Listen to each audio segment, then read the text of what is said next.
আসসালামু আলাইকুম। মালয়েশিয়া থেকে আমি মানিক আছি আপনাদের সঙ্গে। তো আজকের এই ভিডিওটা খুবই গুরুত্বপূর্ণ। তো এক ভাই আমাকে কমেন্ট করছে, ভাই ফ্যাক্টরির কাজ ভালো হবে নাকি শপিং মলের কাজ ভালো হবে? তো আজকের এই ভিডিওতে সম্পূর্ণ কিছু আলোচনা করব, সুতরাং পুরো ভিডিওটা দেখার চেষ্টা করবেন। তার আগে কিছু কথা বলে নিই। এখানে আপনি বাইরের দেশে যেই দেশেই যান, তো সেখানে যদি কোনো ফ্যাক্টরি বা কোনো কনস্ট্রাকশন সাইট বা যে সাইটে হোক, আপনার যে সুপারভাইজার থাকে বা লাইন লিডার থাকে বা পুরান লোক একটু কাজ বেশি জানে, তো এরা এমন ভাবসাবটা করে, আপনি যখন নতুন আসবেন তখন বুঝতে পারবেন না আমার কথাগুলো। আপনি যখন নতুন বাইরে যাবেন তখন মানে বুঝতে পারবেন, এখন হয়তো বুঝতে পারতেছেন না। তো যদি একটু ভালো কাজ জানে, সে মনে হয় যে ওই কোম্পানির সিও, এরকম একটা ভাবসাব লাই। মানে কারোর সাথে কথা বলে না, আবার হচ্ছে আপনার মানে কেমন জানি করে। আর যদি সুপারভাইজার বা লাইন লিডার হয়, সেক্ষেত্রে মনে করেন যে ওর সাথে কথা বলতে পারবেন না। কথা বললেও আপনার ভাবা চিন্তা বলতে হবে। মানে এমন অবস্থা করবে যে আপনি কোথাকার কে, মানে আপনাকে কেউ চিনবে না। নতুন অবস্থায় আসলে এরকম হয়। তো এসব কখন হয়? আপনি যখন ফ্যাক্টরি কাজে আসবেন বা কোনো কনস্ট্রাকশন সাইডে কাজ করবেন, এখন এইগুলো কিন্তু বেশি হয়, কারণ ফ্যাক্টরি আর হচ্ছে কনস্ট্রাকশন সাইডে অনেক সময় দেখুন বাংলা লাইন লিডার থাকে বা সুপারভাইজার থাকে, এরকম সুপারভাইজার কম হয়, তবে লাইন লিডার একটু বেশি হয়। তো এইগুলো কিন্তু কনস্ট্রাকশন সাইটে আর ফ্যাক্টরিতে বেশি হয়। সেক্ষেত্রে দেখা গেছে ফ্যাক্টরি কাজে না আসে যদি শপিং মলের কাজে আসেন বা শপিং মলে যদি আসতে পারেন, সেক্ষেত্রে অনেক ভালো। কারণ কি জন্য বললাম, একে তো আপনার এই বাংলা যারা আছে, মানে বাংলাদেশি যারা আছে, তো এদের কথাতে মনে করেন যে মাঝে মধ্যে এমন মনে হয় যে কোম্পানি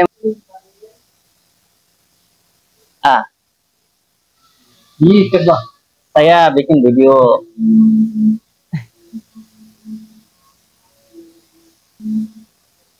তো এই হচ্ছে যে মানে টাকা নেওয়ার জন্য আসে, টাকা নেওয়ার জন্য বলতে আছে কি, এই যে যে আপনার যে লটারি মটারি করে এরকম সিস্টেমের মানে টিকিট দিতে।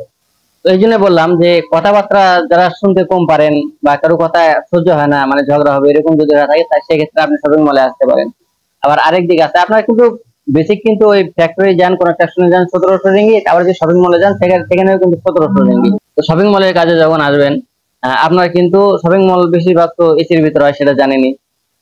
তো এসির মধ্যে সবসময় টাকা লাগবে, আর আপনার কোনো কষ্টের কোনো কাজ করতে হবে না, হয়তো এটা ওটা এই করা ও করা, মানে সাধারণ সাধারণ এরকম হালকা পাতলা কাজ। কিন্তু আপনি যখন ফ্যাক্টরি কাজে বা কনস্ট্রাকশন কাজে আসবেন, তখন কিন্তু হার্ড কাজ করতে হয়। সবসময় না করা লাগলে মাঝে মধ্যে কিন্তু হার্ড কাজ করতে হয়, কিন্তু আপনার যে শপিং মলের কাজে কিন্তু হার্ড কোনো কাজ নেই, সব নর্মাল সিস্টেম কাজ। আর শপিং মলের কাজে আসলে কি, আপনার কিন্তু বানা ধরা ডিউটি হবে, ধরেন যে 3 ঘন্টা বা 4 ঘন্টা এরকম হতে হবে, কোনো বেতন ভালো আসবে। আর থাকা থাকা জায়গাটাও ভালো হবে, আপনি থাকা খাওয়া শান্তি পাবেন।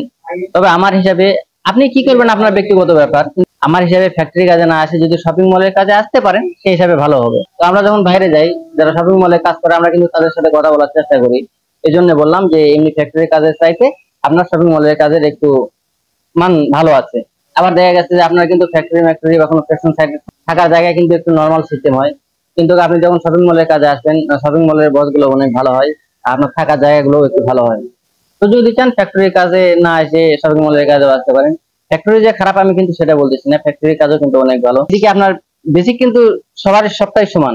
এদিকে আপনার যে রেস্টুরেন্ট আছে, রেস্টুরেন্টের কাজের কিন্তু বেসিক কিন্তু বান্ধা ধরা হয়, কারণ ওরা ধরেন যে 10 ঘন্টা বা 12 ঘন্টা কাজ করে নেবে।